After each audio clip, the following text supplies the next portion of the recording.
kita berdoa dalam hati kita masing-masing.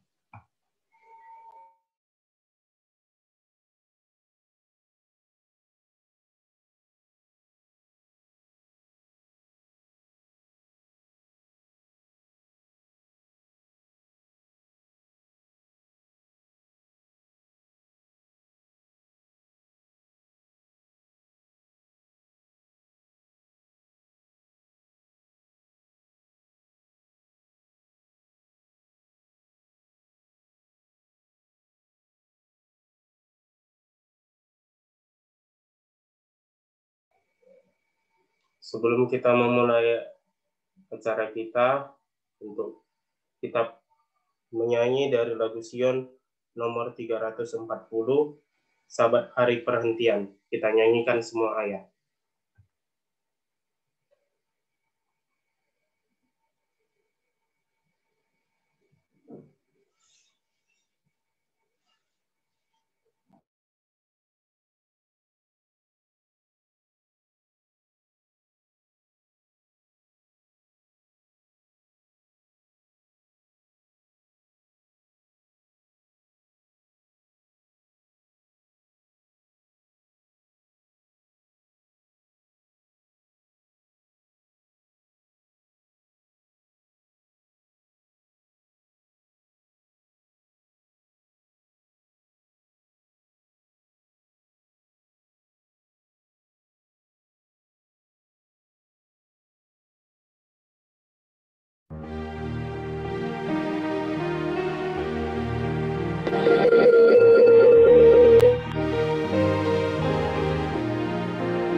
Baiklah, untuk doa pembuka kita minta kesediaan Ibu Perangin Angin.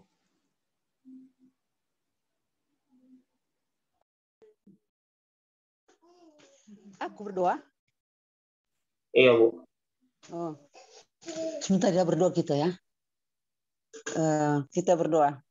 Maha besar Bapa kami yang bertahta dalam kerajaan surga. Puji dan syukur kami panjatkan hadirat-Mu Tuhan, di mana pada malam hari ini, pada pembukaan Sabat ini, Tuhan berikan kami waktu, kesempatan, kesehatan, sehingga kami dapat berkumpul, berbakti melalui Zoom di sini Tuhan.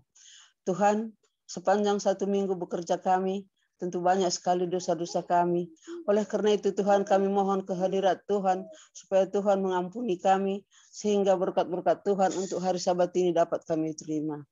Bapa, kami bermohon kepadamu, supaya pembicara kami Bapak Berlin Nababan yang membawakan firman Tuhan, Tuhan urapi sehingga apa yang diucapkannya benar-benar berasal daripadamu. Dan juga Tuhan kami yang mendengarkan, kiranya Tuhan curahi dengan Roh Kudus, sehingga apa yang kami dengar dapat menjadi bagian kami. Tuhan, inilah doa kami. Dalam nama Yesus kami datang ke hadapan-Mu. Amin. Amin. Amin. Tibalah saatnya kita mendengarkan lagu pujian yang dibawakan oleh Rika Sigalinggi. Waktu dan tempat dipersilakan. Selamat Sabat bagi kita semua.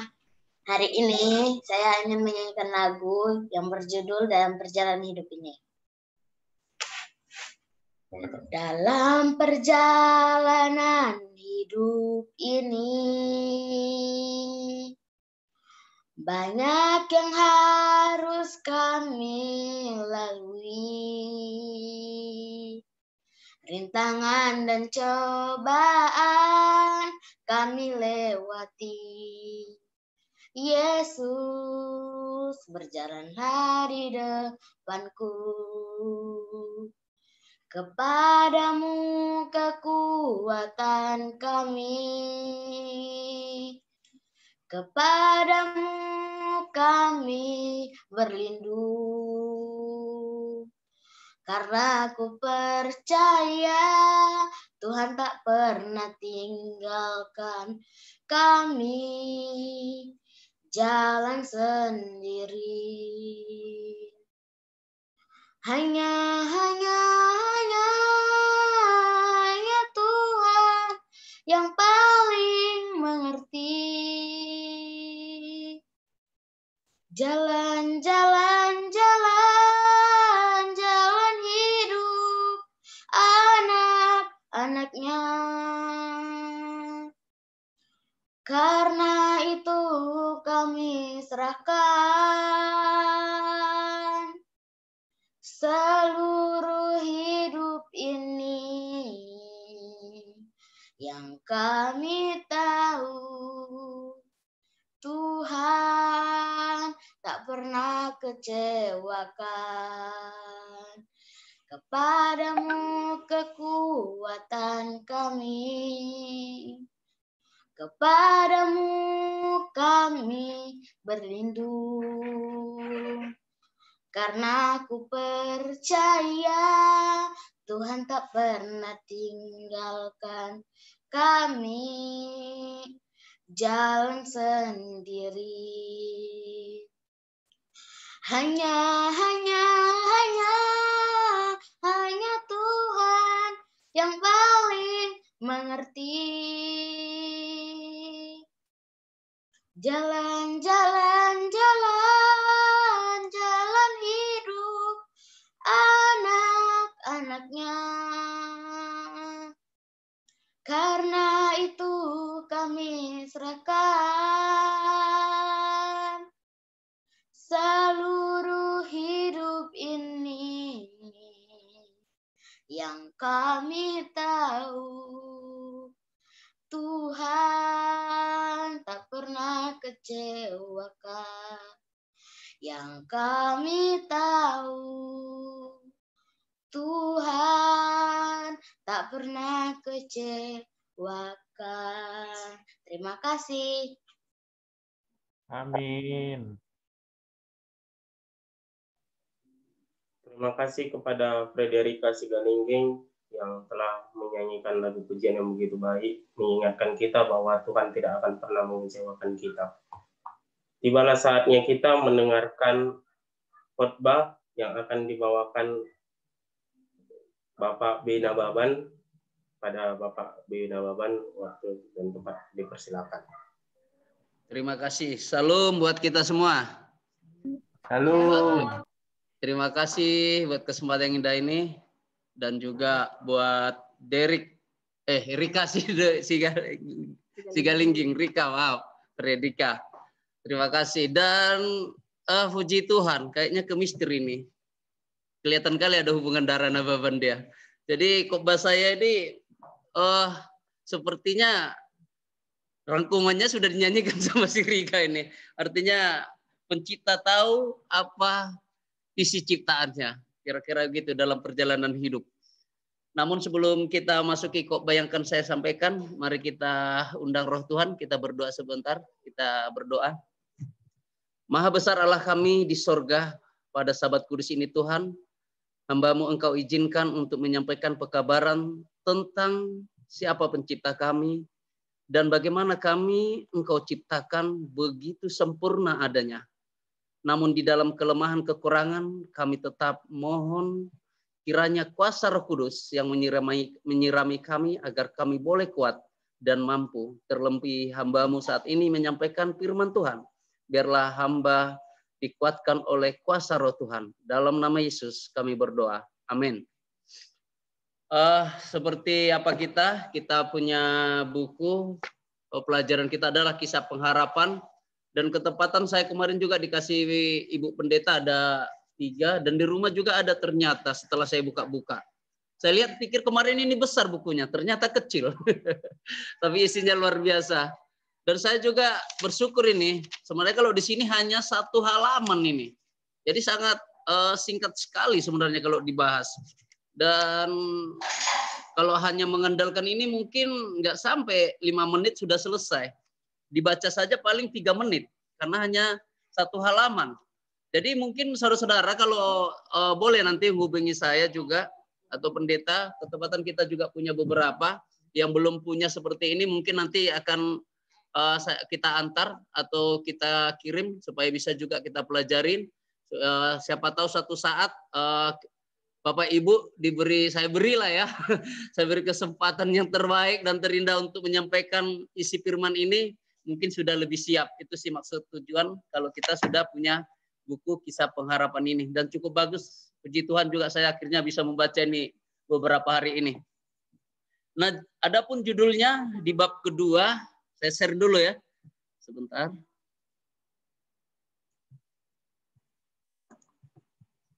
Oke, sudah bisa kelihatan ya? Sudah ya? Bisa. Ini mana share-nya? Slideshow-nya di bawah Pak Nababan. Di bawah ya? Sebentar ya. Oke. Ya, terima kasih. Jadi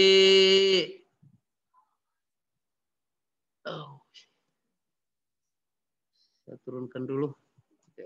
Judulnya adalah penciptaan. Tentu kita tahu dan sangat tahu siapa pencipta kita dan bagaimana kita diciptakan. Dan juga kita sudah belajar firman Tuhan tentang bagaimana kita umat-umat Tuhan saat ini bisa seperti keadaan kita sekarang oleh karena Adam dan Hawa atau nenek moyang kita pertama yang diciptakan oleh Allah sendiri jatuh ke dalam dosa.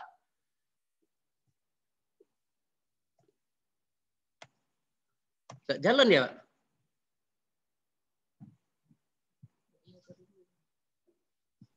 Biasanya kursor kanan. Kursor? Tekan tombol kursor untuk kanan. Iya. Oh, iya, oke. Kurang kuat berarti. Sebelum saya masuk tentang apa saja yang diciptakan oleh Allah, saya akan masuk dulu tentang pendahuluan agar kita mengenal siapa pencipta kita yang sesungguhnya. Karena beberapa terakhirlah saya bilang, seringkali ini diperdebatkan tentang siapa Allah sesungguhnya. Bahkan namanya saja beragam-ragam ya dalam penyebutan. Ada yang menyebut Tuhan, Allah, ada Yahweh. Bahkan Islam mereka menganggap Allah itu adalah atau Tuhan mereka adalah zat, bukan roh. Sementara kita menganggap bahwa Allah itu terdiri dari roh. Ada Bapa, ada Anak. Nah, sementara kalau Buddha mereka menganggap pencipta mereka adalah Siddhartha Gautama. Dan makanya kalau Buddha itu mereka titik tertinggi mereka adalah mencapai kebebasan. Jadi kalau mereka sudah bisa mencapai titik kebebasan dari dunia, disebutlah itu samsara.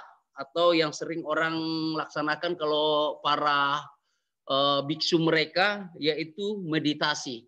Jika meditasinya sudah bisa menyatu dengan alam, mereka sudah mencapai titik kebebasan.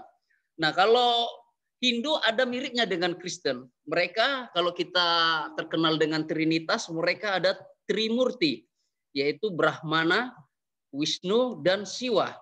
Nah, di mana Allah mereka yang disebut dengan Sang Yang Widi. Dan juga ada juga yang bahkan membantah dan tidak yakin atau tidak percaya dengan Allah itu sendiri. Karena mereka memperdebatkan, okelah, Allah menciptakan manusia, menciptakan bumi, menciptakan segala sesuatunya. Nah, pertanyaannya, siapa yang mencipta Allah? Nah, pertanyaan ini memang sulit dipecahkan. Sehingga tidak heran mereka tidak percaya dengan pencipta, bahwa ada manusia satu oknum yang bisa menciptakan.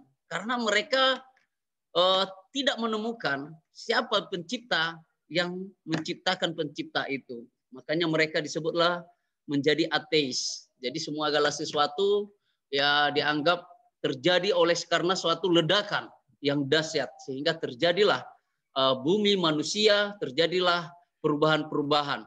Nah, kita sebagai umat Tuhan juga sering diperdebatkan antara Allah itu siapa. Tetapi saya tidak membahas di sini tentang Trinitas, hanya sedikit sebelum masuk ke penciptaan, agar kita bisa mengenal, mungkin terlebih orang-orang muda, bahwa dalam Ulangan 6 ayat 4 jelas di sini dikatakan, dengarlah hai orang Israel, Tuhan itu Allah kita, Tuhan itu Esa. Artinya Esa, tunggal, tidak bertentangan dengan apa? Pancasila.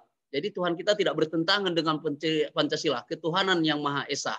Jadi di sini kita agar mungkin orang-orang muda lebih bisa memahami bahwa kita sesungguhnya memiliki Allah yang Esa.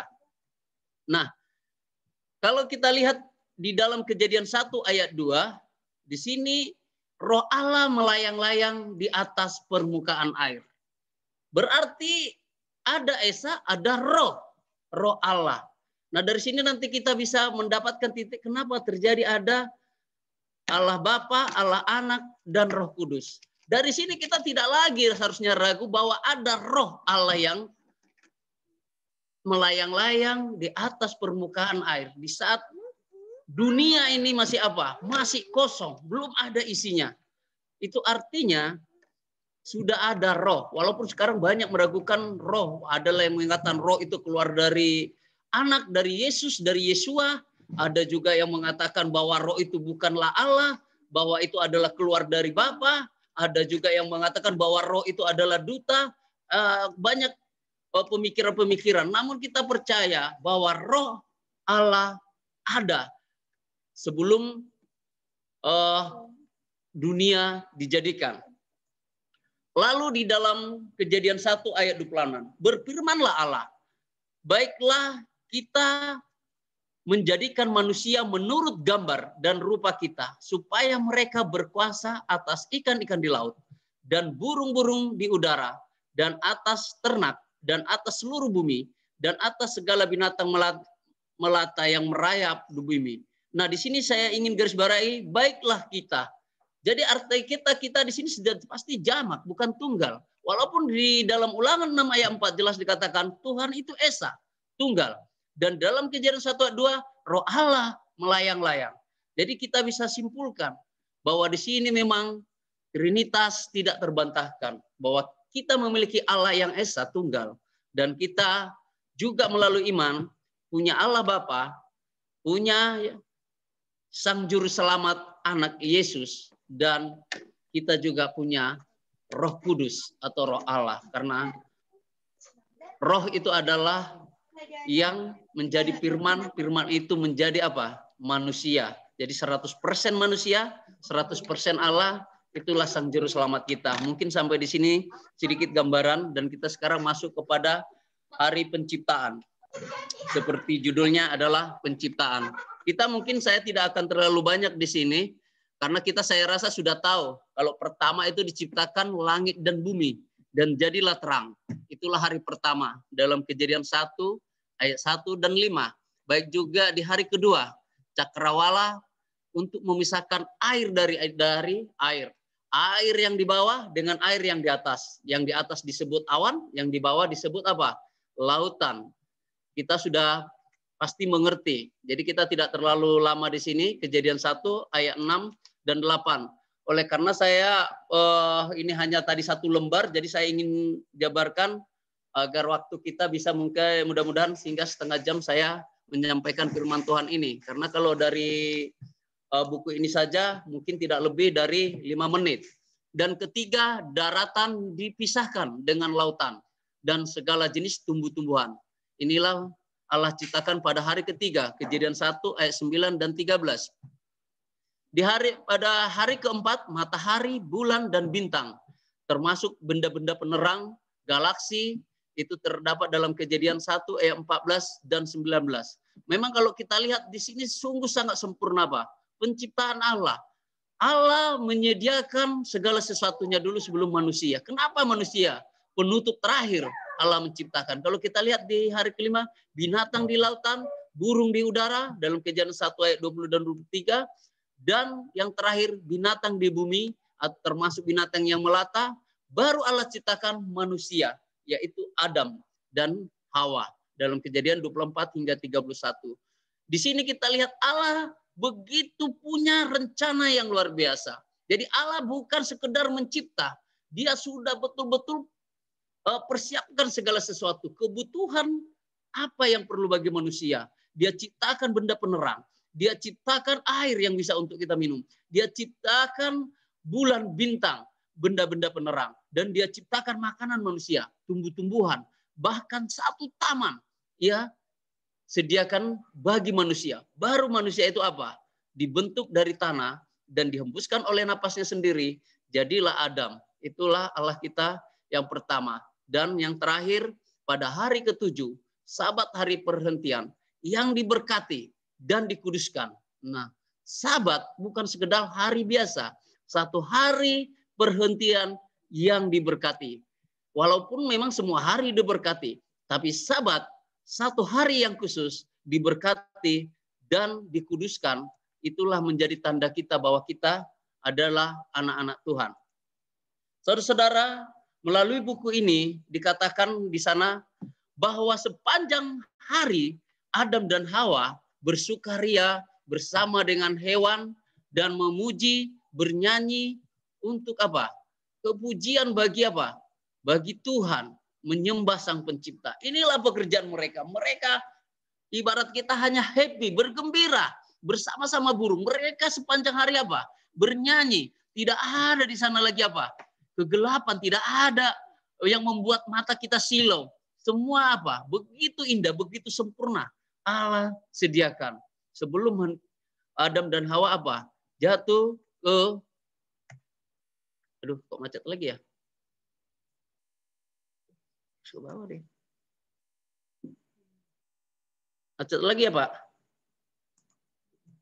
Oke, udah.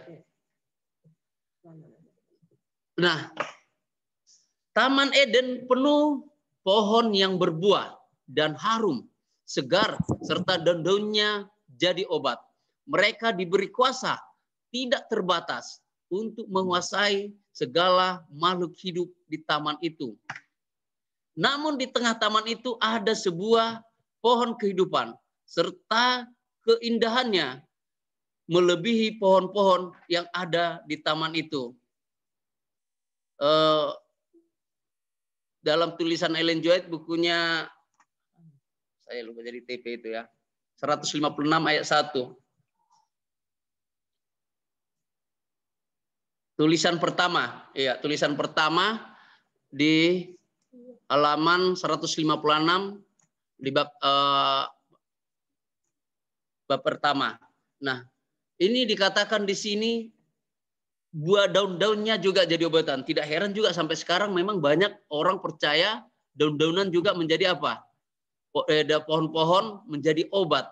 Termasuk sekarang banyak dicari daun salam, daun sirsak, itu semua banyak dijadikan obat-obatan. Dan ini sebenarnya sudah disediakan oleh Allah. Alam menyediakan obat-obatan untuk kita konsumsi. Karena Allah sudah tahu sebenarnya apa kelemahan kita. Bagaimana kalau kita jatuh ke dalam dosa. Allah sudah siapkan. Namun di tengah-tengah taman itu ada satu pohon apa? Pohon kehidupan.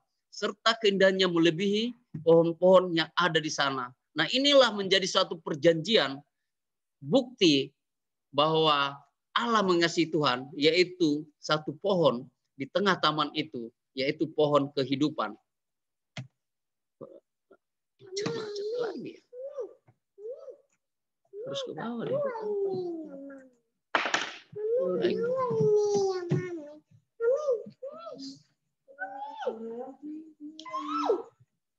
Ketika Hawa dan kemudian Adam memakan buah yang terlarang itu dari pohon pengetahuan tentang yang baik dan yang jahat dalam Kejadian 3 ayat 6, setelah dicobai oleh si ular, Kejadian 3 ayat 1 dan 5, mereka menjadi sadar bahwa mereka telanjang. Nah, saudaraku, kita juga mungkin sudah paham dan mengerti sampai di sini bagaimana manusia bisa jatuh, bisa gagal akan apa? Perjanjian. Di mana Allah berikan satu perjanjian bahwa pohon kehidupan ini jangan engkau apa? Pegang, bahkan engkau makan. Tetapi setan atau si ular tua memperdaya Hawa ketika itu. Nah, yang perlu kita pelajari sebenarnya bagaimana Hawa sendiri bisa gagal dan akhirnya tergoda bisa memetik apa? Pohon kehidupan itu.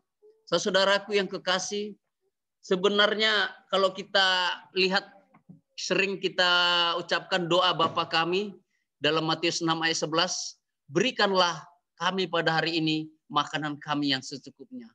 Jadi Bapa kami yang di sorga, dikuduskanlah namamu, datanglah kerajaanmu, jadilah kehendakmu pada hari ini, dan berikanlah kami pada hari ini makanan kami yang secukupnya.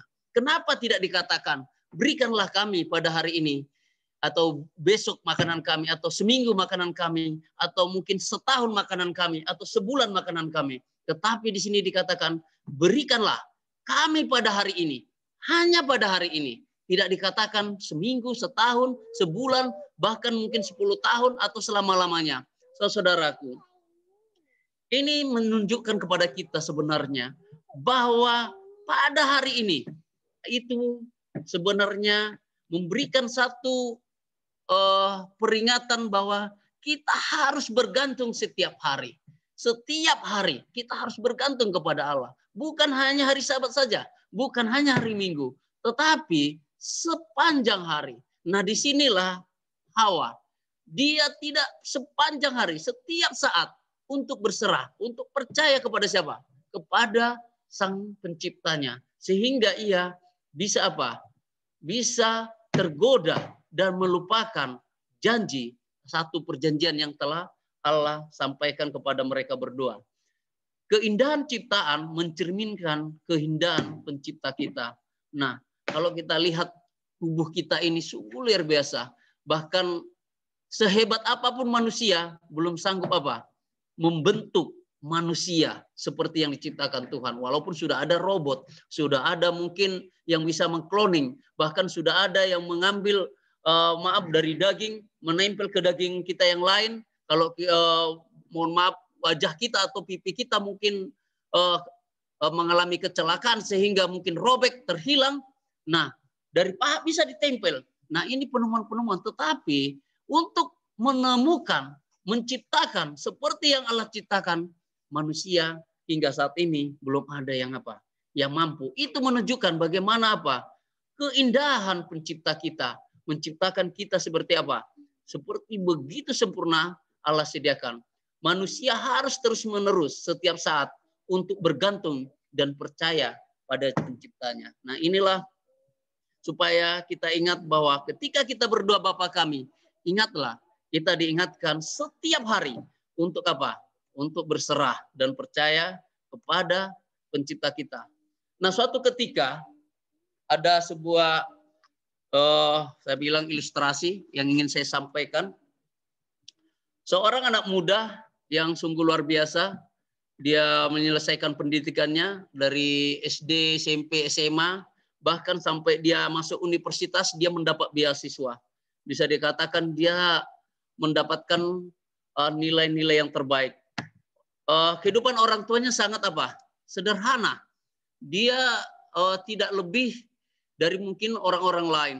Tetapi melihat kesuksesan anaknya dan juga mungkin mendapatkan pekerjaannya, sehingga si orang tua punya keinginan atau kerinduan ingin membelikan sebuah mobil kepada anak kesayangannya ini. Dengan susah payah ia menabung dan mengumpulkan, mungkin juga bahkan meminjam, akhirnya dia melihat suatu mobil yang dijual, yaitu mobil Ford zaman dahulu. Walaupun sekarang ini sudah termasuk barang antik. Namun ceritanya ketika itu mobil Ford. Dan mobil Ford ini sudah tua tentunya.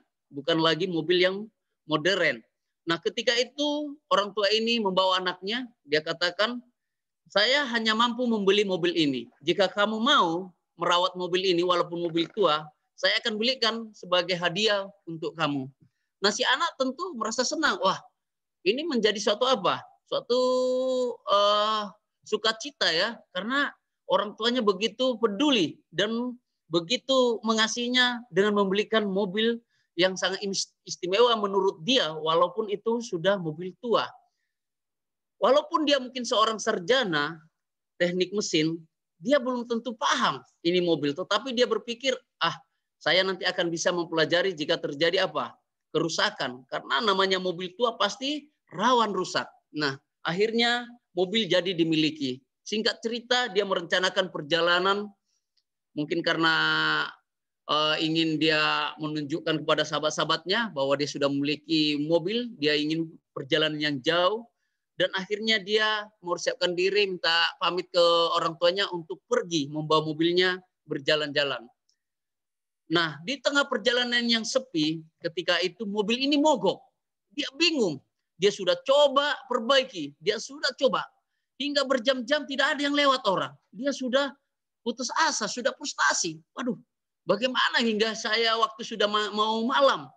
Dia mungkin kalau kita ya berdoa, Tuhan tolong kirim yang bisa apa memperbaiki mobil ini. Karena saya belum mengetahui seperti apa mobil ini diciptakan dan di mana mungkin letak kesalahannya.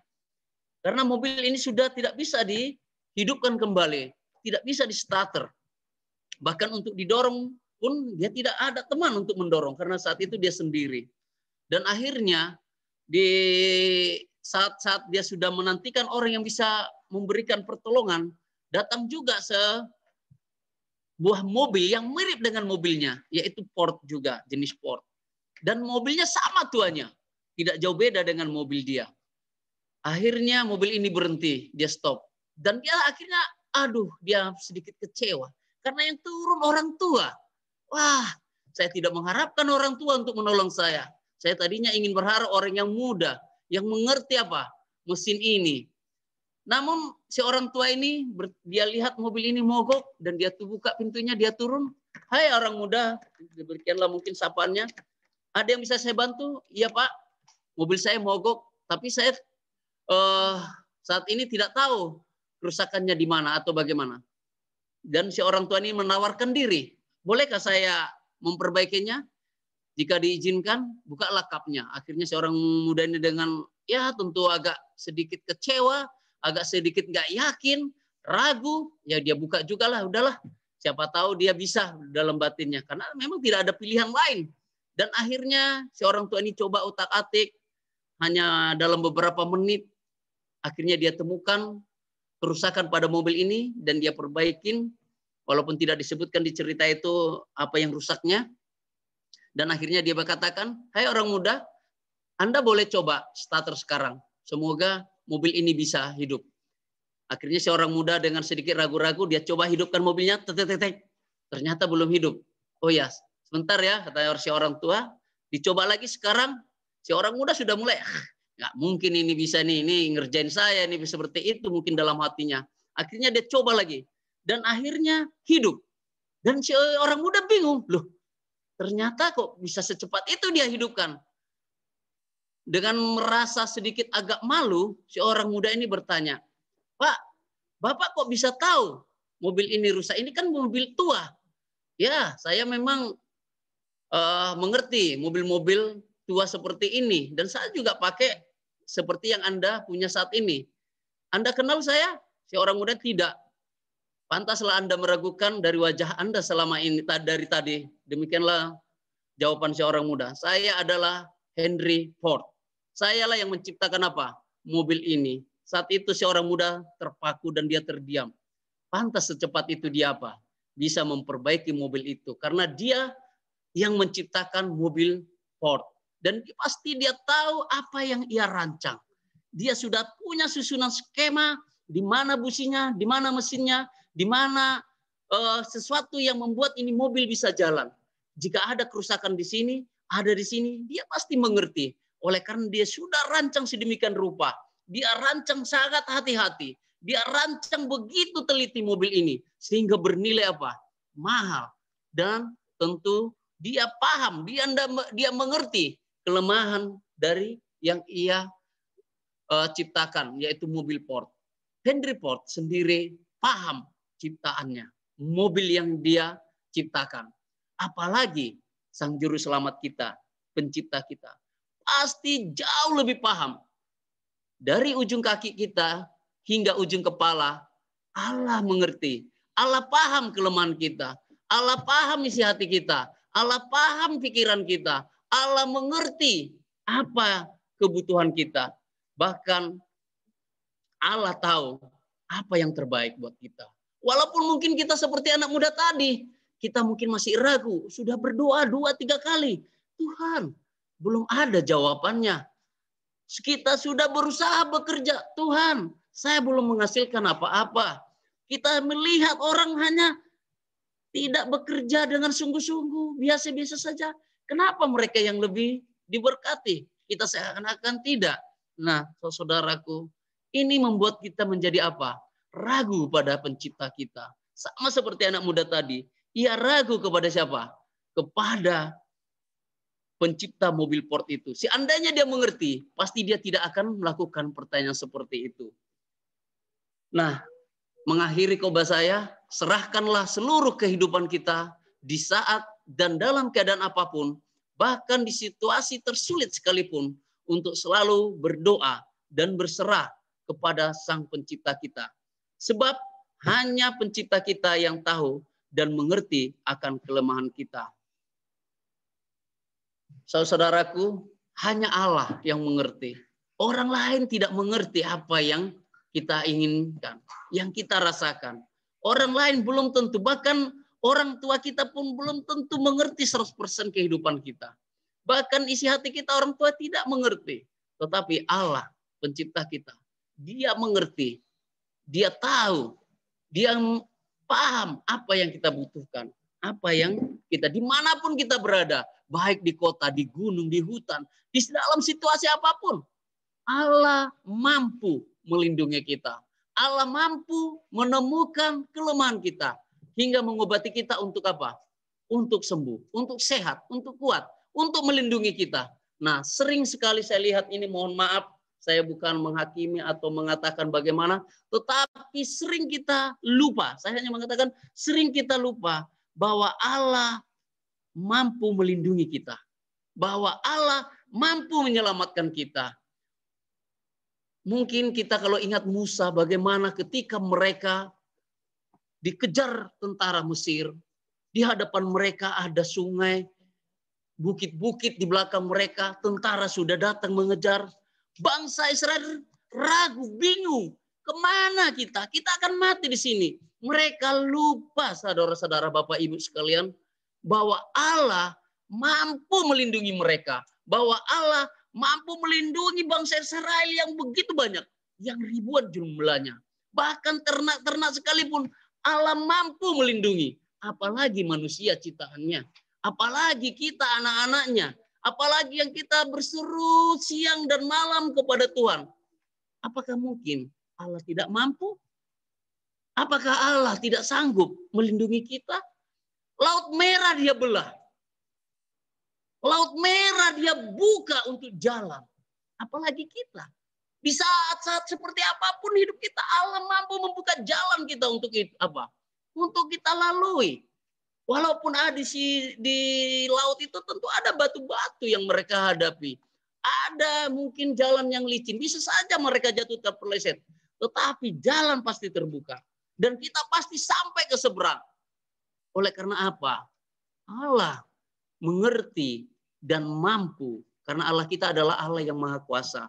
Allah yang sungguh luar biasa. Kira-kira demikianlah khotbah kita.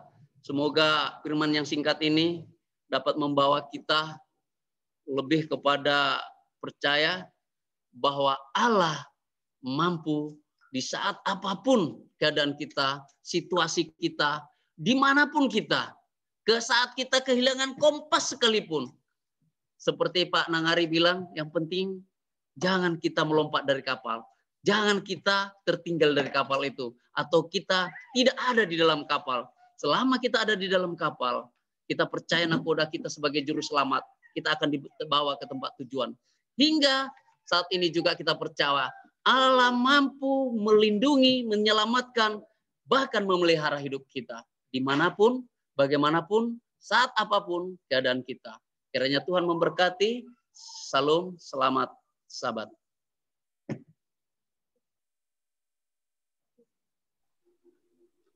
Terima kasih kepada Bapak B dan Baban yang telah membawakan khotbah pada malam Vesper kali ini yang mengingatkan kita tentang penciptaan bahwa Tuhan akan selalu mengerti tentang kita. Sekarang tiba saatnya kita diskusi. Bila ada yang ingin memberikan tanggapan, dipersilakan.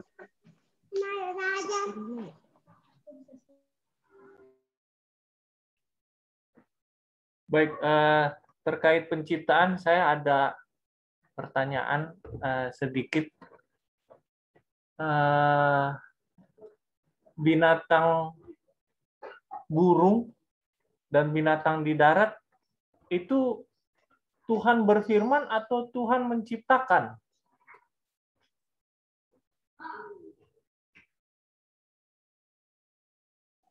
Ya, pertanyaan kita pada saat ini, binatang di darat itu diciptakan atau berfirman? Mungkin bisa bantu menjawab.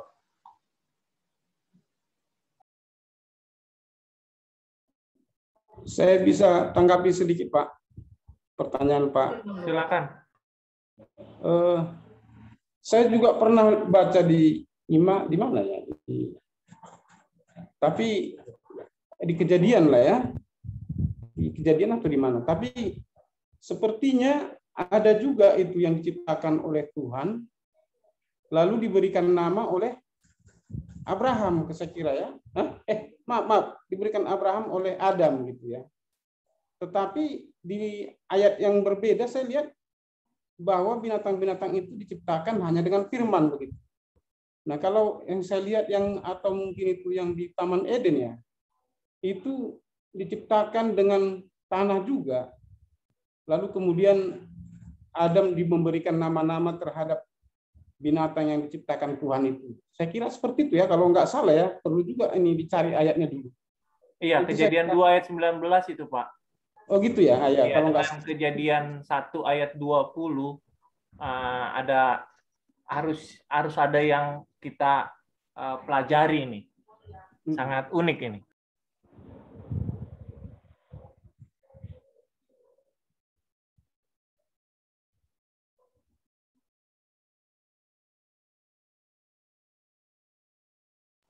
Mungkin ada yang bisa memberikan jawaban dari pertanyaan itu.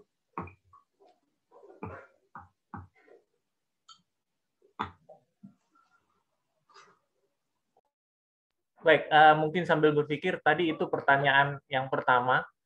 Yang pertanyaan yang kedua, saya tadi melihat di dalam slide-nya Pak Nababan, dikatakan ada tumbuh-tumbuhan yang menjadikan obat. Saya belum tahu apakah memang itu tulisan dari Roh Nubuat. Yang saya berpikir secara manusia bahwa waktu di Taman Eden belum ada sakit, belum ada penyakit, belum ada kesusahan. Kira-kira untuk apa ya diciptakan kalau itu menjadi obat? Itu mungkin pertanyaan kedua.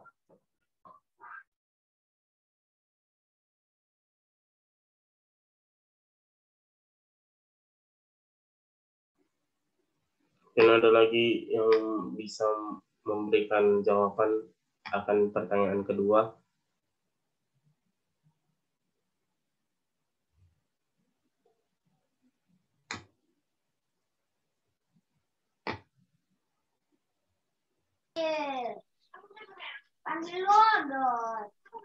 Udah jam 9 nanti? Belum. Oh, mesti pas ya? Oke. Selamat malam.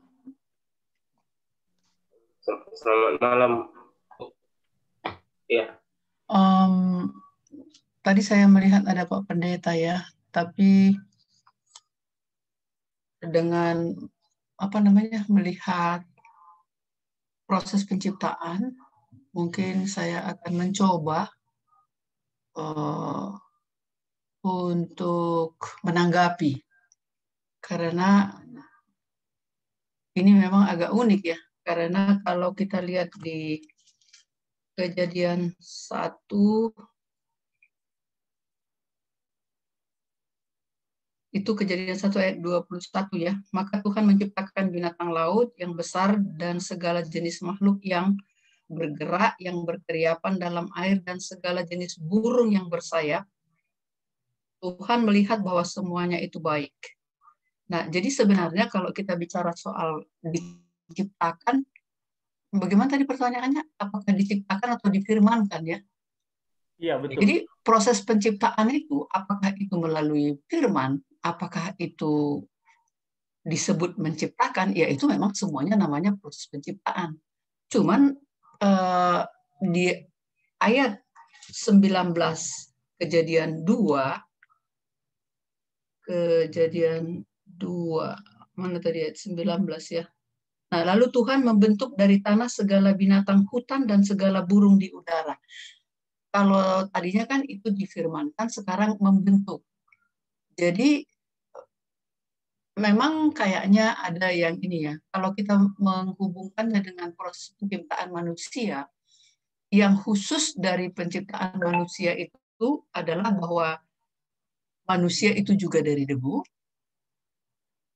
diciptakan menurut gambar dan rupa Tuhan, dan yang ketiga, Tuhan menghembuskan nafas kehidupan. Jadi bedanya, kalaulah seandainya memang itu diciptakan dari debu, segala binatang-binatang, baik di darat, laut, maupun udara, nafas kehidupan itu mungkin. Karena itulah, kehidupan itulah yang memberi kita menjadi serupa dengan Tuhan. Bukan hanya fisik itu, bukan hanya gambaran fisik. Jadi kalau tujuan penyelamatan itu adalah pemulihan manusia menjadi ciptaan semula. Nah, ya karena dengan nafas kehidupan itulah sebenarnya kita menjadi persis sama, atau katakanlah serupa ya. Kalau persis nggak bisa persis ya, nanti kita sama dengan Tuhan pula. Jadi serupa dengan Tuhan. Nah, jadi kalau ada hal-hal lain yang mungkin tidak bisa kita jawab, saya pikir biarlah kita kembalikan kepada Ulangan 29 ayat 29 ya. Hal-hal yang rahasia biarlah milik Tuhan. Hal-hal yang diungkapkan bagi kita biarlah itu menjadi milik kita. Saya pikir itu aja yang bisa saya tambahkan atau saya tanggapi. Kemudian apa lagi tadi Pak? Yang kedua? Tadi di slide-nya Pak Nababan saya melihat ada tanaman untuk obat-obatan. Nah, yang menjadi pertanyaan, apakah pada waktu itu sudah ada kesakitan, ada susah, artinya apakah perlu itu gitu loh? Alkitab memang tidak mencatat itu ya selama di Taman Eden, tapi bahwa daun-daunan yang menjadi obat itu yang seingat saya itu saya pernah baca di kitab Wahyu. Saya sendiri pernah mempertanyakan itu sebenarnya karena di sana tidak ada lagi sakit penyakit, tidak ada lagi ya nggak tahu ya. Tapi kenapa itu ada? Yang saya ingat itu tertulisnya di Wahyu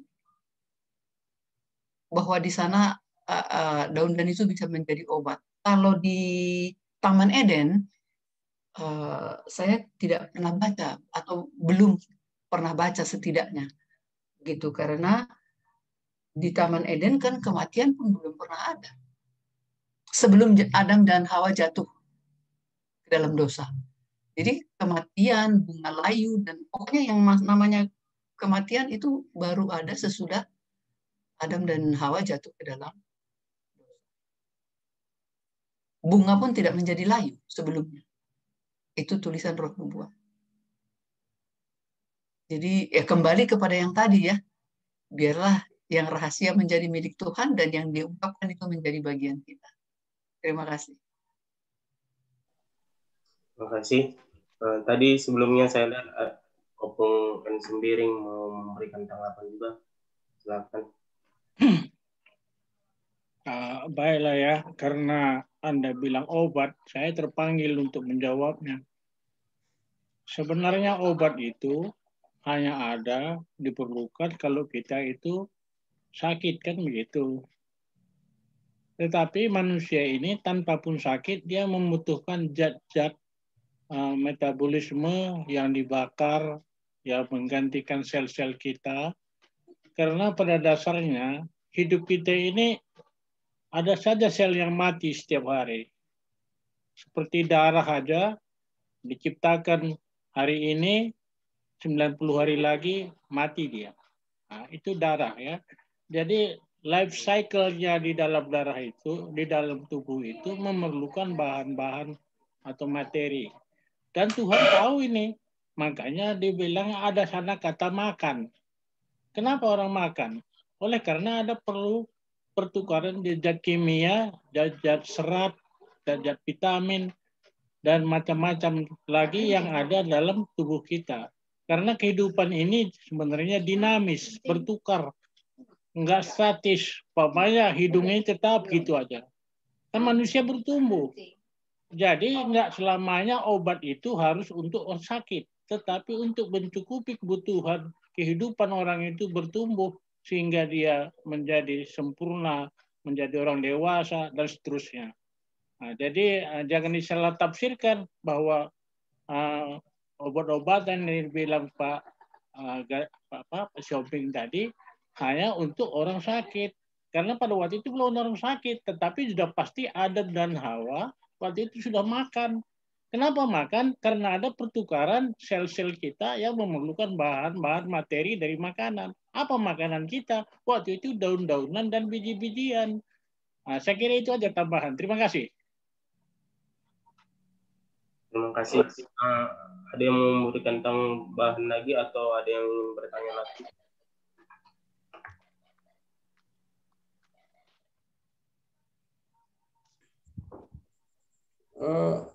Saya sedikit mau tanggapi dulu tentang pelajaran kita malam ini. Halo, dengarkah? Dengar. Iya. Tadi bagaimana Tuhan itu begitu mengerti tentang kita itu memang pastilah kita tidak akan meragukannya. Tapi kalau sekiranya iman kita dicontohkan, bagaimana orang Israel ketika dikejar oleh tentara Mesir, lalu kemudian terhalang oleh lautan, saya kira memang siapapun kita pastilah kebingungan menghadapi seperti itu. Artinya ketika kita dihadapkan masalah besar, lalu kemudian jalan seperti kelihatan buntu, itu kan adalah manusiawi saya kira, kalaupun kita menjadi apa? Menjadi bingung gitu ya, kemana harus cari pertolongan gitu. Saya kira itu sangat-sangat manusiawi. Artinya, oke, kita percaya kepada Tuhan itu benar, tapi ketika itu dihadapkan kepada yang menurut pikiran kita sesuatu yang mustahil, pastilah kita merasa khawatir juga seperti itu. Nah, kalau sekiranya kita baliklah dulu, ayo kita dikejar Tuhan, contohnya dikejar musuh, Tuhan pasti selamatkan kita, lalu kita masuk ke laut, itu sama aja sepertinya kita apa? Kita menguji Tuhan gitu kan? Pasti Tuhan nanti akan belah laut itu untuk kita. Saya kira itu kalau kita baliklah dulu contohnya. Jadi memang kenapa sampai orang Israel bisa menyeberangi lautan dibelahkan Tuhan, itu karena memang rencana Tuhan untuk membawa keluar umat Israel itu tidak akan bisa, siapapun tidak akan bisa apa? Menghalanginya gitu. Jadi itu karya Tuhan yang memang yang sudah dipersiapkan untuk bangsa Israel. Tapi kalau kita saya kira tidak, bagaimana ya, oleh karena keyakinan kita sehingga kita merasa kalau seandainya kita balik, oh ini masalah yang sangat besar, kita pasti menyelesaikannya, ibarat tembok, kita akan runtuhkan tembok ini gitu. Saya kira apakah itu bukan sepertinya kita itu mencobai Tuhan seperti itu. Kalau sesuatu yang kita anggap tidak mungkin itu lalu kita paksakan gitu kira-kira. Terima kasih, itu mungkin pertanyaan.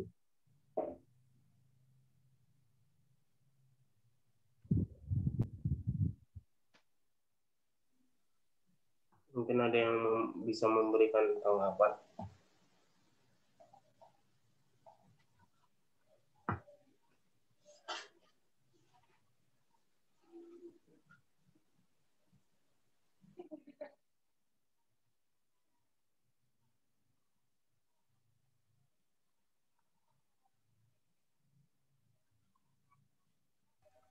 Oke, baik. Sebelum yang lain mungkin saya akan kasih tanggapan sedikit. Mungkin mengulangi juga atas pertanyaan Pak Turangan tadi juga.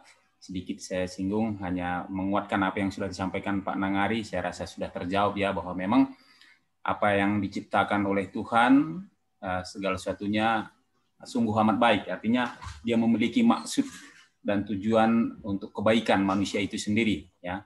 Untuk paling tidak manusia itu butuh energi, ya. Jadi segala tumbuh-tumbuhan itu memang ya dengan komposisi porsi yang tepat tentu itu menyembuhkan senantiasa, ya, kapan saja, bahkan sampai hari ini. Jadi sehubungan dengan kitab Wahyu juga mengatakan bahwa daunnya menyembuhkan bangsa-bangsa. Memang kita percaya ketika kita nanti diciptakan kembali, kita akan dimuliakan, ya, kita akan lahir kembali dalam tubuh kemuliaan, tetapi tentu kita masih membutuhkan restorasi, ya, perkembangan. Mungkin saya kan dengan tubuh yang mulia itu, ketika saya meninggal dengan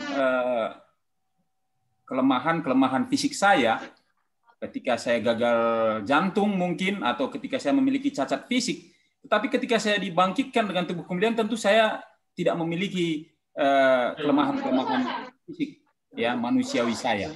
Tetapi mungkin postur tubuh saya masih seperti ini, ya, postur tubuh saya seperti ini. Jadi ketika di surga, Roh Nubuat pernah saya baca bahwa memang kita masih memiliki perkembangan ke arah kesempurnaan, ya, baik fisik, baik intelektual kita. Karena kita tidak bangkit nanti langsung pintar. Jadi itulah mungkin daunnya akan menyembuhkan bangsa-bangsa, artinya memang kita akan berkembang di sana, berkembang. Baik, kembali ke pertanyaan Pak Sigalingging. Ya memang secara manusia itulah yang senantiasa kita hadapi, bahwa sering sekali ketika kita dihadapkan kepada satu ujian, tantangan, bahkan mungkin tidak ada solusi, ya, secara manusia, disitulah kita butuhkan iman itu. Iman dalam arti bukan berarti semata-mata segala sesuatu akan baik-baik saja, ya, bahwa segala sesuatu akan seperti yang kita pikirkan. Bahkan kita harus siap dengan konsekuensi yang terburuk sekalipun, yaitu ketika kita kehilangan nyawa sekalipun, sama seperti yang dialami oleh umat-umat Tuhan sepanjang sejarah, ya. Tidak selamanya seperti bangsa Israel ketika mereka berada di tepi sungai laut Teberau, laut itu terbelah. Atau ketika mereka melangkahkan kakinya ke Sungai Jordan, ya Sungai Jordan berhenti mengalir. Tetapi ada kalanya Yohanes Pembaptis juga dipancung, demikian juga banyak para reformator ya oleh iman.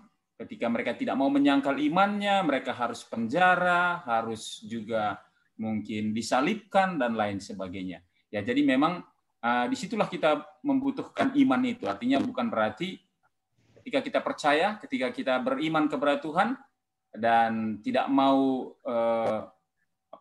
menyangkal iman kita, tidak selamanya mungkin sesuatu yang baik yang akan terjadi. Ya, boleh saja sesuatu yang buruk secara duniawi, tetapi kita percaya bahwa Tuhan tahu, ya, Tuhan tahu yang terbaik dan Tuhan punya rencana dalam kehidupan masing-masing umatnya. Boleh saja Tuhan tidak izinkan sesuatu terjadi, tapi boleh saja Tuhan izinkan sesuatu terjadi. Mungkin itu yang boleh saya tambahkan sedikit. Terima kasih. Terima kasih kepada Pendeta sendiri yang sudah memberikan tambahan. Atau ada mungkin yang memberikan tambahan lagi atau yang ingin bertanya lagi? Iya, Pak Tua. Pak Simbolon. Udah unmute-nya? Udah. Jadi sebenarnya sudah jelas itu jawaban pertanyaan tadi. Cuman saya hanya melengkapi saja. Kalau kita kaitkan dengan ilustrasi yang disampaikan oleh Pak Nababan tadi tentang pencipta mobil Ford itu, dia yang merancang dan menciptakan mobil itu, dan itu sebagai ilustrasi yang sederhana sebenarnya supaya kita gampang mengerti bagaimana Tuhan menciptakan manusia. Jadi kalau Henry Ford sudah menciptakan sebuah mobil, tentu di dalamnya banyak komponen-komponen. Dan dia tahu komponen itu suatu waktu akan rusak atau aus gitu. Atau kalaupun tidak aus, pasti ada yang salah, yang rusak. Lalu dia sudah mempersiapkan komponen-komponen yang baru. Makanya setiap mobil yang berjalan itu selalu ada komponennya, pengganti komponen yang rusak. Nah, kembali kepada pertanyaan tadi, apakah Tuhan mempersiapkan pohon tadi bisa jadi obat, sementara pada waktu itu tidak ada orang sakit? Saya pikir ya Tuhan itu adalah Maha Tahu. Dia mempersiapkan makanan. Kalau kita baca di dalam Kejadian 1 ayat 29, berfirmanlah Allah, lihatlah aku memberikan kepadamu segala tumbuh-tumbuhan yang berbiji di seluruh bumi dan segala pohon-pohonan yang buahnya berbiji. Itulah akan menjadi makananmu. Tentu dengan pohon yang berbiji dan buah-buahan ini menjadi makanan kita karena tahu Tuhan. Kalau nanti suatu waktu ada kerusakan harus diganti, maka penggantinya adalah dari makanan itu sendiri. Ya. Dan secara ilmu biologi juga, ya, kita tahu bahwa kehidupan kita itu adalah dari apa yang kita makan. Ya. Kalau kita pelajari prosesnya, ya, apa yang kita makan itulah menjadi darah kita. Apa darah kita itu adalah menjadi apa? Menjadi kehidupan kita. Bahkan darah yang mengalir itu, itulah yang membentuk menjadi karakter dan kebiasaan kita. Ya kan?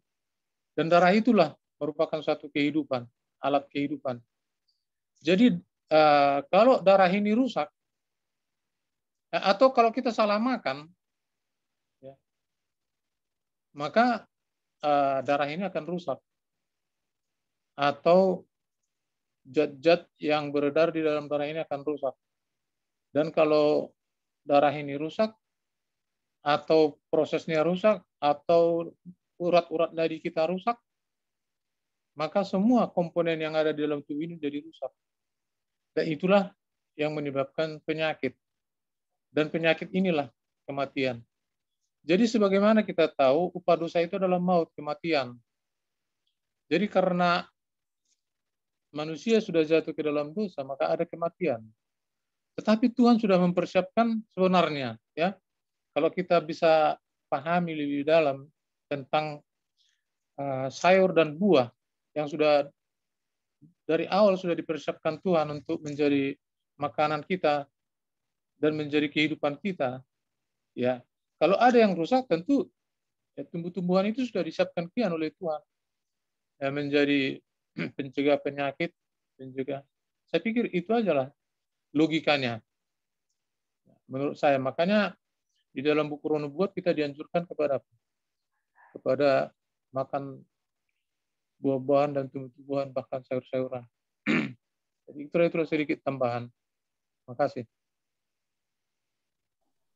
Terima kasih. Saya lihat Bapak J. Ginting raise hand. Mungkin ada tambahan atau pertanyaan. Selamat sahabat. Ya, selamat malam ya. Jadi saya ada pertanyaan berhubungan pelajaran kita ini mengenai penciptaan ya.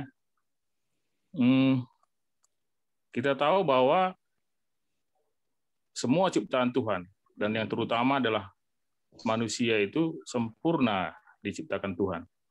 Ya. Bahkan dikatakan manusia itu diciptakan segambar dan serupa dengan Allah. Ya. Berarti secara kita katakanlah secara image-nya dulu memang menyerupai Allah.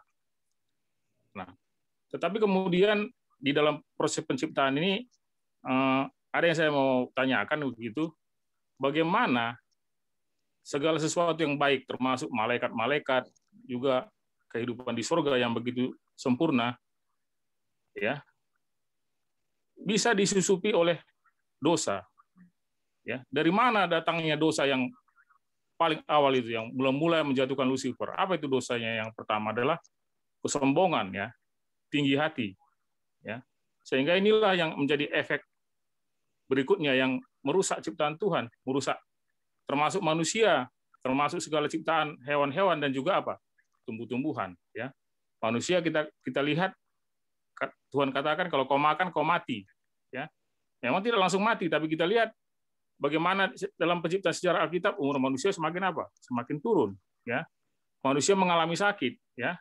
Artinya apa? Manusia tidak memiliki lagi satu sistem pertahanan yang Tuhan sudah ciptakan begitu baik, ya. Akibat daripada dosa. Dosa itu mengakibatkan apa? Itu tadi kerusakan sel-sel, ya, yang mengakibatkan penyakit. Datangnya dari mana? Bisa dari bakteri, bisa dari virus, bisa dari dalam tubuh itu sendiri. Sehingga tubuh tidak apa? Tidak mampu apa? Bertahan terhadap penyakit itu. Demikian juga tumbuh-tumbuhan, ya. Kalau dalam Roh Nubuatan dikatakan tidak ada semak belukar, ya. Itu sebabnya setelah manusia berdosa, aku harus apa? Bekerja keras, ya. Saya baru-baru ini jalan di satu rumput-rumput, saya lihat ada tumbuhan apa? Berduri. Nah, inilah akibat dosa, saya pikir, ya. Kalau kita lihat katanya harimau apa? Memangsat hewan lain. Nanti kalau di surga singa itu apa? Bermain-main bersama dengan anak-anak, ya. Tapi ada satu kita lihat jenis-jenis harimau ataupun kucing-kucingan itu juga memiliki satu sifat, ya. Mereka mau memakan apa? Rumput-rumputan, tumbuh-tumbuhan. Dan itu kalau dimakan manusia apa? Menjadi obat juga, ya. Jadi itu tadi pertanyaannya. Kira-kira yang mula-mula yang mengawali dosa ini kenapa bisa tiba-tiba muncul? Dari mana itu awalnya bisa datang? Mungkin karena Pak Pendeta bisa menjelaskan nanti. Itu aja pertanyaannya. Terima kasih. Ya, terima kasih. Mungkin ada yang bisa bantu menjawab dari mana dosa pertama kali muncul. Ya, baik. Boleh saya tanggapi sebelum yang lain mungkin. Jadi berbicara dari mana asal mula dosa itu sendiri, dan pertanyaan lanjutan, mengapa dosa bisa muncul, ya? Ketika Tuhan menciptakan segala sesuatunya itu sempurna, malaikat-malaikat itu sempurna. Bahkan bukan hanya sempurna, tetapi di sorga bahkan, ya, di sorga, di tempat yang sempurna dan mulia. Sebenarnya ini adalah sebuah rahasia yang kita manusia yang terbatas, apalagi manusia yang sudah jatuh dalam dosa, untuk kita pahami secara utuh. Tetapi Tuhan memberikan kepada kita segelumit, ya, segelumit informasi agar kita dapat memahami realita, ya, dosa itu sendiri, realita dari keberadaan iblis. Ya, di dalam Wahyu pasal 12, ya, maka timbullah peperangan di sorga. Jadi kita sudah tahu asal muasalnya, ya, timbul peperangan di sorga. Mikael bersama naga itu dibantu oleh malaikatnya. Lalu di Taman Eden manusia itu ditempatkan. Jadi itu kita dapat informasi dari firman Tuhan, Alkitab, ya. Jadi kalau mungkin versi orang lain, mungkin ketika dia memegang kitab suci yang berbeda, tentu beda. Tetapi dalam hal ini kita sebagai orang Kristen, kita meyakini sumber yang yang dapat dipercaya adalah firman Tuhan. Kita tahu Adam dan Hawa sebenarnya sempurna, tetapi ada iblis yang menggoda. Ada iblis yang menggoda.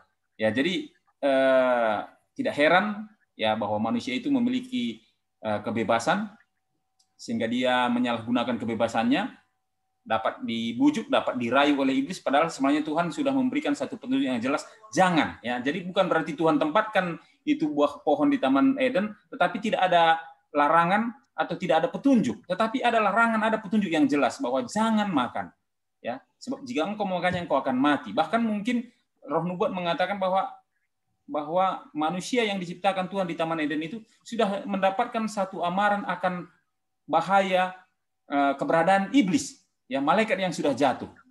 Tapi mereka mengabaikannya karena mungkin mereka masih sempurna, tidak ada rasa takut, yang ada hanya keinginan tahuan, ingin ingin mengetahui sesuatu yang lebih dan lebih lagi, tetapi keinginan tahuan itu menuntun dia meragukan firman Tuhan, ya. Jadi situ satu kesalahan. Tetapi kembali asal mula iblis tadi.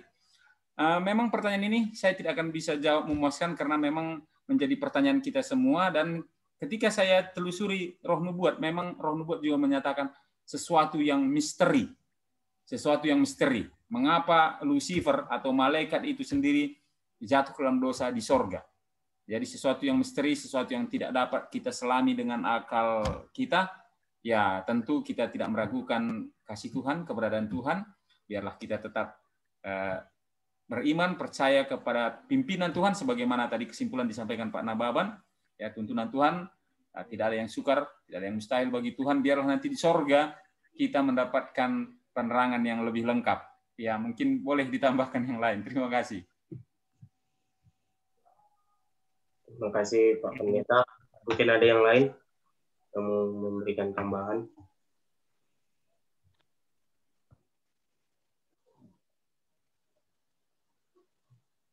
Kalau tidak ada lagi, mungkin ada. Ya. Jadi hanya saya tambahkan sedikit. Nah, kenapa sekarang banyak obat beredar di dunia ini? Obat itu semua berasal dari tumbuh-tumbuhan. Obat-obat kimia itu semua berasal dari tumbuh-tumbuhan. Kenapa tidak langsung dari tumbuh-tumbuhan?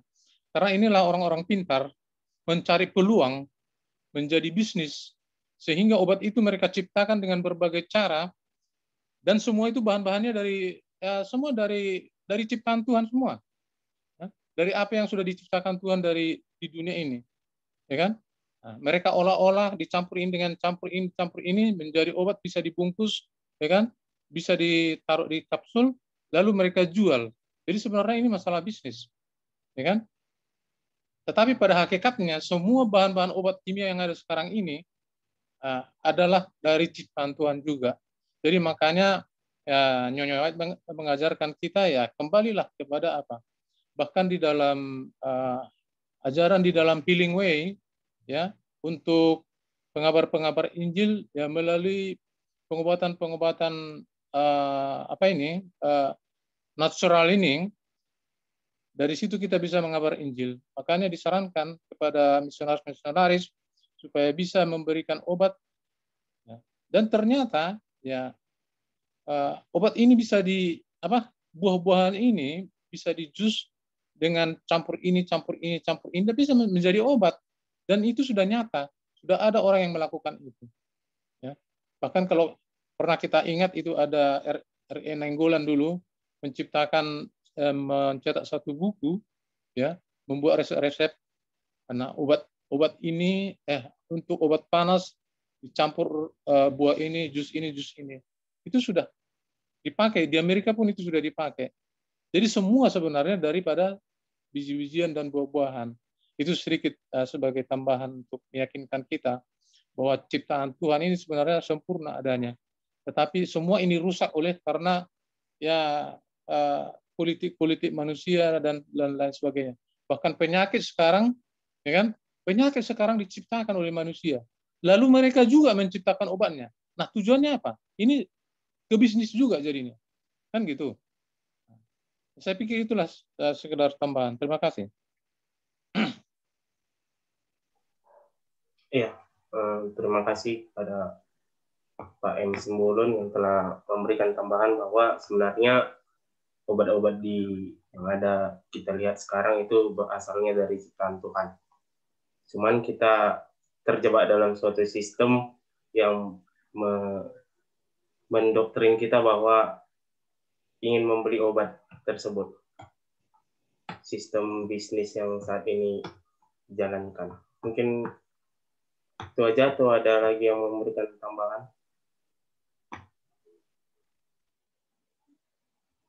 Kalau tidak ada, mungkin Pak B. Nababan bisa memberikan closing statement atas diskusi kita malam ini. Pada Pak B. Nababan. Oke, terima kasih Saudara Axel dan Bapak Ibu yang sudah membacakan. Sebenarnya saya ingin bacakan nih, tapi terlalu banyak ya tulisan Ellen G. White ini. Di sini dikatakan di dalam taman itu terdapat bermacam-macam pohon. Banyak diantaranya syarat oleh buah-buahnya yang harum dan lezat. Di sana terdapat juga pohon anggur yang indah, yang tumbuh tegak lurus tetapi memberikan suatu penampilan yang sangat menarik. Dengan ranting-ranting yang terkulai karena syarat oleh buah-buahnya yang menggiurkan. Dengan warnanya yang beraneka ragam. Adam dan Hawa bertugas untuk mengusahakan agar ranting pohon anggur itu membentuk atap pelindung. Jadi seperti rumah mereka juga atap pelindung. Dengan demikian menjadikan bagi mereka suatu tempat tinggal yang terbuat dari pepohonan yang hidup yang dipenuhi oleh daun serta buah-buahan. Di sana terdapat bunga-bunga yang harum, semerbak dengan warna yang beraneka dan berkelimpahan. Di tengah-tengah taman itu tumbuh pohon al-hayat yang keindahannya melebihi pohon-pohon yang lain. Buah-buahnya kelihatan seperti apel kemas-kemasan dan keperak-perakan dan mempunyai khasiat untuk memperpanjang hidup. Jadi di sini Jacob bingung juga kenapa memperpanjang hidup. Bahkan kalau ditunjukkan itu untuk membuat mereka tetap hidup berkelanjutan sehat gitu. Jadi makanya di situ daun-daunnya buah itu. Jadi mereka memakan buah itu sebenarnya itulah sumber kehidupan mereka. Dan daun-daunan itu boleh dimakan mereka. Mungkin kalau sekarang kita agak ragu mungkin itu, tapi mungkin di taman itu mungkin bukan daun seperti sekarang yang pahit ya. Kalau kita lihat ini buahnya aja apel itu kemas-masan, kayaknya sulit sekarang cari buah apel kemas-masan. Tetapi ya seperti itulah tulisan Ellen G. White mengilustrasikan bagaimana Adam dan Hawa hidup di taman itu penuh dengan apa? Kesempurnaan. Tuhan sediakan seluruh kebutuhan mereka. Mereka hidup bukan hanya 1000 tahun kian, selama-lamanya untuk hidup di dalam apa? Taman itu. Mungkin kita juga seharusnya hidup di dalam taman itu seandainya mereka tidak jatuh ke dalam apa? Dosa. Tetapi karena jatuh ke dalam dosa, akhirnya kita sekarang memiliki ukuran tubuh yang sangat kerdil, sangat pendek. Kalau kita lihat ke Adam yang begitu tingginya, luar biasa. Bahkan usia bisa sampai apa? 900 tahun lebih. Nah, jadi artinya memang cara pemikiran kita akan sulit membayangkan karena memang kita tidak bisa melihat, merasakan mungkin keadaan taman itu seperti apa. Tetapi Ellen G. White menyatakan bahwa kehidupan di sana memang tidak ada lagi sakit, tidak ada lagi kematian, dan tidak ada lagi penderitaan. Dan kita percaya satu seperti yang saya katakan, Allah tahu kelemahan kita. Allah tahu kekurangan kita. Dan Allah sangat mengerti apapun kebutuhan kita. Dan di situasi apapun, Tuhan mampu dan sanggup menyelamatkan kita, melindungi kita, memelihara kita. Intinya sekarang, bagaimana kita percaya melalui iman, melalui kuasa Roh Kudus, kita benar-benar bergantung hanya kepada Allah. Dengan bergantung kepada Allah, sebenarnya kita tidak perlu takut dan ragu sedikit pun. Hanya kadang ya itu tadi seperti pertanyaan Pak Sigalingging tadi ya. Ya memang kita kadang setan berusaha apa? Mempengaruhi pikiran kita supaya kita ragu-ragu. Nah kalau saya di pendidikan masih ingat sekali, yang ragu-ragu lebih baik kembali. Kita sudah lulus dulu jadi tentara ya, sudah mengalahkan sekian ratus orang gitu. Dan hanya tinggal, kalau nggak salah kami waktu itu sekitar 190 orang. Tapi di situ masih ada tulisan, yang ragu-ragu lebih baik kembali daripada masuk apa? Kesatrian pendidikan. Bayangkan, kita sudah menang, sudah lulus, mau masuk dididik saja masih ada tulisan yang ragu-ragu lebih baik kembali. Nah, jadi artinya juga kita sekarang, kalau kita masih ragu-ragu ya sulit kita mengakui bahwa kita menjadi apa? Anak Allah. Karena Allah memang harus menggembleng kita, harus menempa kita, dan harus menemukan titik emas kita yang murni sesungguhnya.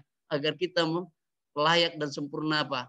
Menjadi ahli waris surgawi. Mungkin itu yang bisa saya sampaikan. Terima kasih. Salam, selamat sahabat. Dan mungkin untuk sahabat depan, kita sangat bersyukur saya dapat hari ini ya. Sahabat depan itu sangat panjang. Kalau nggak salah ada 7 halaman. Dan mudah-mudahan nanti bisa diringkaskan dan lebih baik lagi. Dan lebih mantap lagi Ibu Pendeta yang akan menyampaikan firman Tuhan. Terima kasih. Salam, selamat sahabat. Shalom, selamat sahabat. Terima kasih kepada Bapak Beda Baban yang telah memberikan kita khotbah pada malam buka sahabat kali ini. Untuk itu mari kita bernyanyi, kita buka lagu Sion kita nomor 77. Ya Tuhanku, sungguh ku terpesona. Kita nyanyikan semua ayat. Lagu Sion nomor 77.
untuk doa penutup, sediaan Bapak Beda Baban.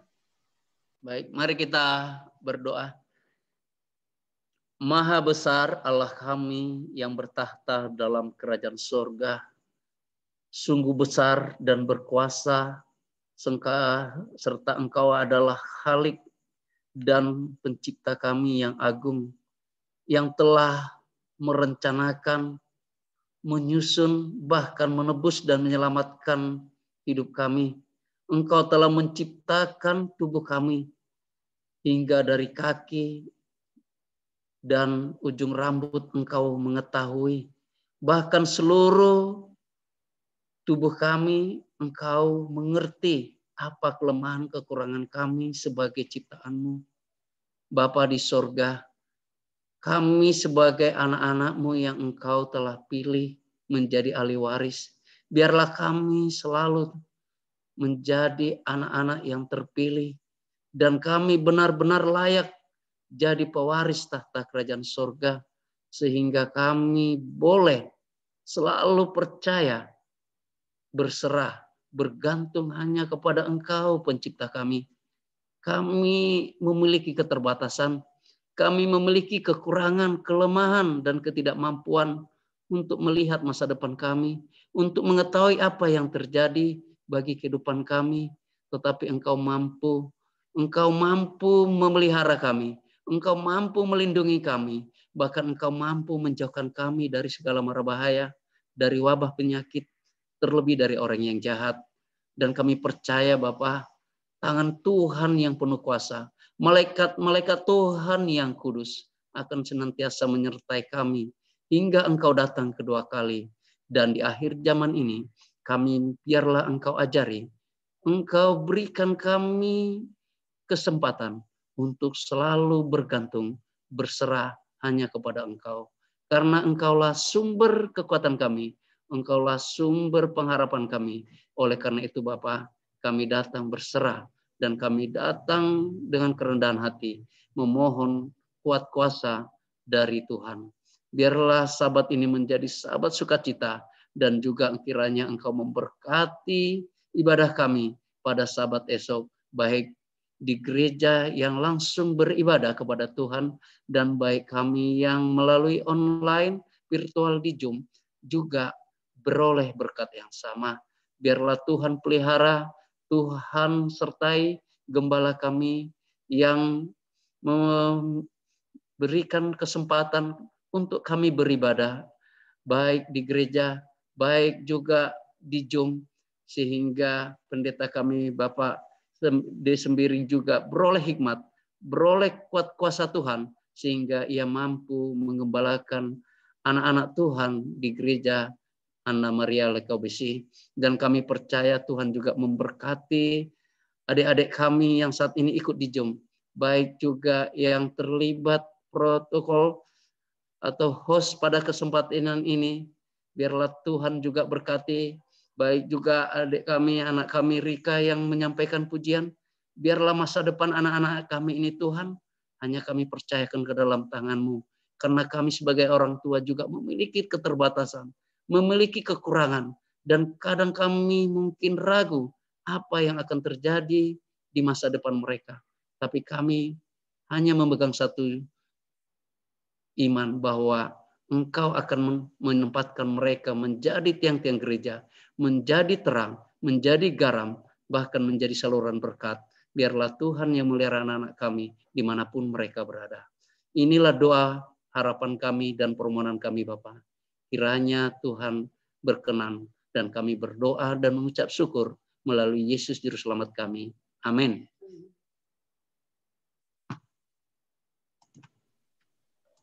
Amin. Kita telah menyelesaikan serangkaian acara buka sabat kita. Terima kasih kepada Bapak Beda Baban yang telah membawakan firman Tuhan. Terima kasih juga kepada kita semua yang telah bergabung dalam Zoom meeting kita kali ini. Selamat sabat.